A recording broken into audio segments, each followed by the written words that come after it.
Google is policing the content posted to YouTube, and they're using a thoroughly discredited left-wing group to do that. Google is creating a group of trusted flaggers who will help the company monitor alleged extremist content on the website.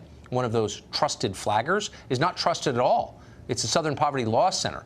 It's not an expert on the South or poverty or the law. John Stossel recently explained the truth about this group in an amazing report. Here's part of it. The Southern Poverty Law Center, based in that building in Alabama, calls itself the premier group monitoring hate groups. Looking at their map of such groups, you'd think America was consumed by hate. I once believed in the center's mission. Well-meaning people still do. Apple just gave them $1 million. But what donors don't know is that today the center smears people who don't deserve to be smeared. The Southern Poverty Law Center now lists people like Ben Carson, Laura Ingraham, and Jeannie Pirro as extremists. But it doesn't list Antifa, the hate group that beats up people on the right. The center's become a hate group itself. It's now a left-wing, money-grabbing slander machine.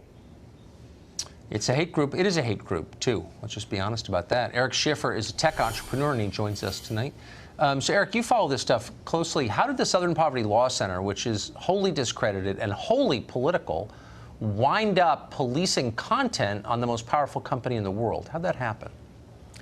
You know, it's hard to understand. I think what was going on, Tucker, is that YouTube, in essence, was trying to be inclusive in their mind and really trying to have an optical perspective that they were being and doing everything they could, because they were taking a lot of heat from people saying they weren't doing enough to stop ISIS and extremist groups. Right. So that's what led to this.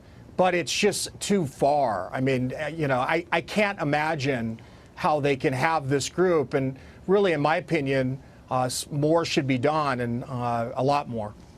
So, I mean, for people watching at home who think that Southern Poverty Law Center sounds like a legitimate group, give us an example of the people or movements or websites they have deemed out, beyond the pale, haters, extremists. Who have they called that? Well, I mean, Laura Ingraham, Ben Carson. I mean, so you've got conservative figures that they are labeling, and I think it's gone too far. Really, in my opinion, that YouTube should fire Southern Poverty immediately from all YouTube monitoring, because it's an outrage. I mean, to have the possibility of an anti-conservative hitting delete for partisan reasons or on any content that's relevant to patriotic Americans. And I think Google really needs to be, and YouTube, be transparent. I mean, moving forward, to monitor content and have a no policy related to anyone that has any political affiliation or any reputation for being partisan. And I think also there really needs to be an apology to patriotic Americans that use YouTube for this gross oversight and unfair process that's really done not with any kind of disclosure in the choice of using Southern Poverty for the monitoring of content. It just doesn't make sense. And frankly, it opens up a bunch of things. I mean, when they're doing this to conservatives, what else are they doing it to? Well, that's a great question. We don't know because, of course, it's totally opaque. And by the way, whatever happened to saying what you think is true, even if people don't like it? But I guess that's passé. Eric, thank you. It's great to see you tonight. Thank you, Tucker. My pleasure. A lot of people now make a living off of YouTube. It's the world's most popular video site by far. It's a subsidiary of Google. Increasingly, though, Google seems to be letting politics dictate who is allowed to make money from their platform. Dave Rubin hosts a very popular show called The Rubin Report. It's online. YouTube hosts it. Recently, though, a whole bunch of Rubin's videos were demonetized. That's the word YouTube uses when they tell you you can't make money from them anymore. Why did that happen? Dave Rubin joins us tonight. Dave, it's good to see you. So explain what exactly happened. This has happened to other people. It sounds ominous. What does it mean and why they decide to do this? Yeah, well, I think most importantly, the reason I agreed to do this with you tonight, Tucker, is that I am on that platform, the YouTube platform, and I want that platform to work. I want it to be all the things for all of the creators who put their content out there across the board politically, or whether you're doing beauty videos or sports videos or politics videos or anything else.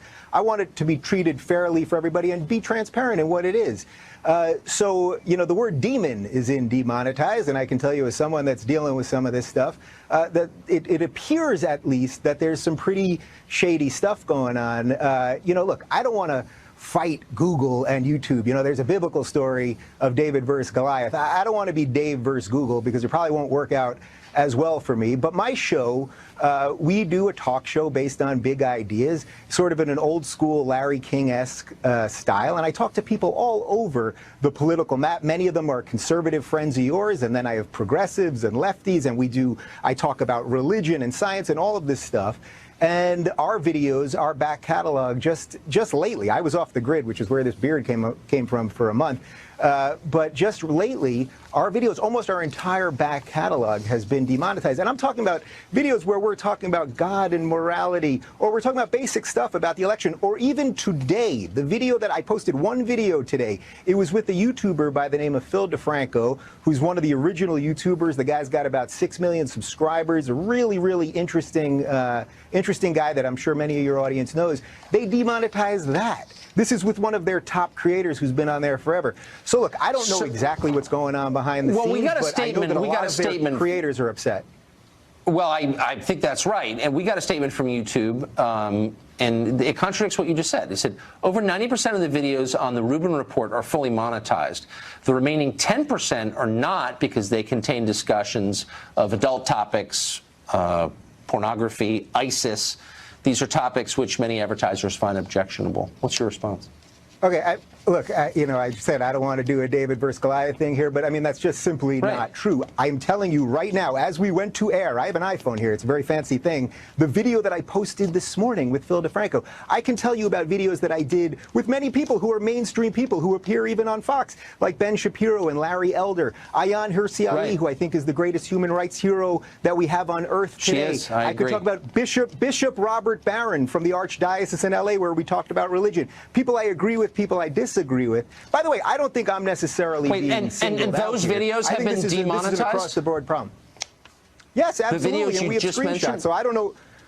Yeah, and I'm not, Tucker, I'm not BSing you here. I mean, I even asked my guy right before we started, can we make sure? So I don't know why they issued that strange statement. I'm glad that there is some communication, though, because unfortunately, the lack of transparency there, it took me about 2 years to get on the phone with them. I finally did about 2 weeks ago and didn't really get any answers.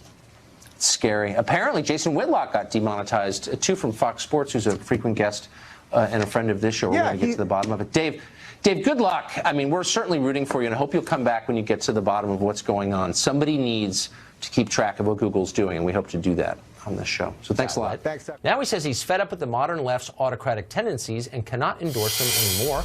Dave Rubin joins us from Los Angeles. Dave, thanks a lot for coming on. I wanted to have you on after I saw this amazing video that you did that did go viral, explaining why you're at least shifting. I don't know if you're abandoning all your former beliefs, but you're reorienting for sure. Could you just basically sum up what happened, why you changed your mind?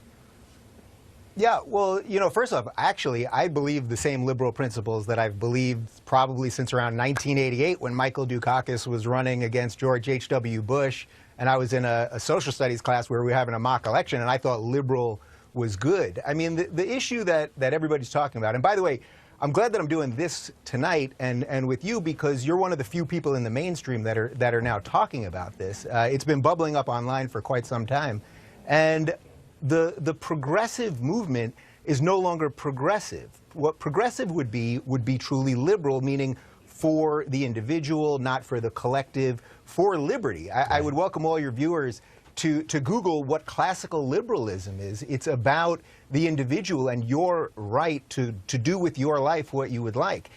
This is not what the modern left is about. So I actually believe the same exact things that I've believed probably for the last 30-some-odd years, and it's the left that has gone crazy. And, you know, I know you know this, but of course on all this free speech stuff, and judging everybody on their immutable characteristics. So if you're black, we judge you this way, and if you leave the groupthink, you're a traitor. If you're Muslim, if you're trans, gay, et cetera, these are reverse of liberal beliefs. And it's been very sad to see this. I've been trying to fight this on my show for a good 2 years now, and I suspect we've lost that war in that I've lost the left.